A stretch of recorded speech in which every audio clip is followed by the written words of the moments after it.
Troubles de l'attention, présenté par Sylvie Martin, psychologue.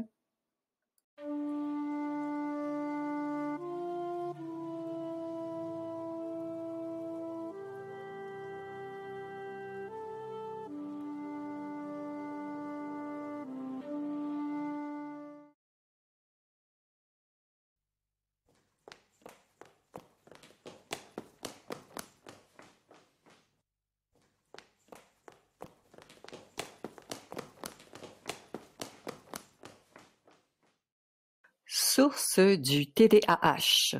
C'est un problème neurodéveloppemental souvent transmis d'une génération à une autre.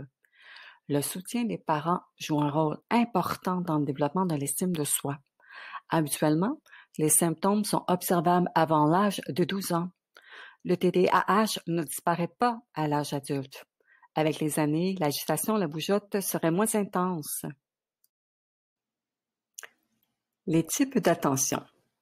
L'attention soutenue, c'est la capacité à rester concentré, même si la tâche est longue et monotone. L'attention divisée, c'est lorsqu'on exécute plusieurs tâches en même temps.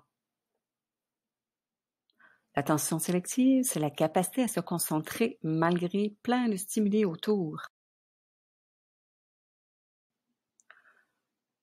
TDA avec hyperactivité. C'est l'impulsivité dans les paroles, les gestes et les décisions rapides. Mais qu'est-ce que l'hyperréactivité des émotions? C'est l'hypersensibilité, l'irritation, un manque de contrôle des émotions, des réactions. Plus de 50% des TDAH sont à risque de développer des problèmes d'anxiété ou de dépression. Comment se réalise un diagnostic du TDAH? Sachez qu'aucun test sanguin ne peut détecter le TDAH. L'évaluation clinique doit être faite par un professionnel expérimenté.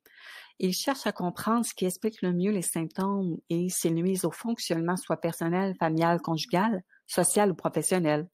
L'évaluation par un neuropsy permet de préciser les atteintes aux fonctions exécutives.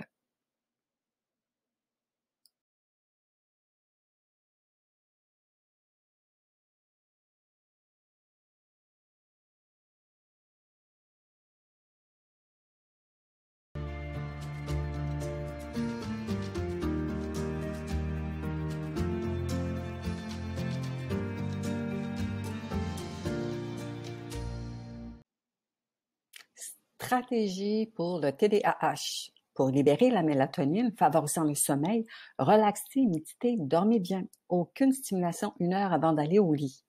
Gérez au fur et à mesure les stress. Organisez votre temps et espace. Découpez en étapes de longs projets. Utilisez des aides-mémoire. Classez au fur et à mesure. Focus sur un projet à la fois.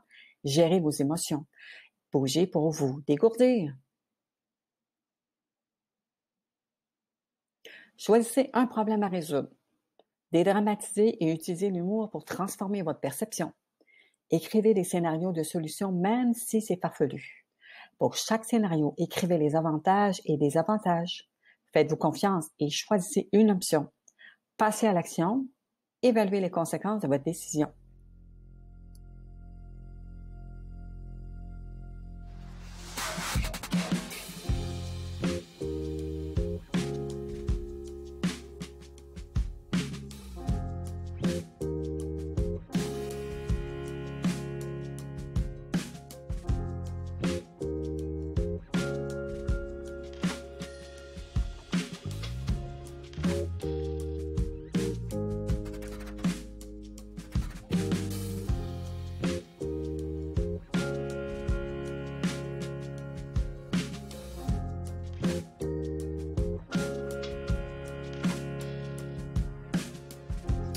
Ici Sylvie Martin, psychologue de équilibrevie.com. Je vous remercie de votre attention.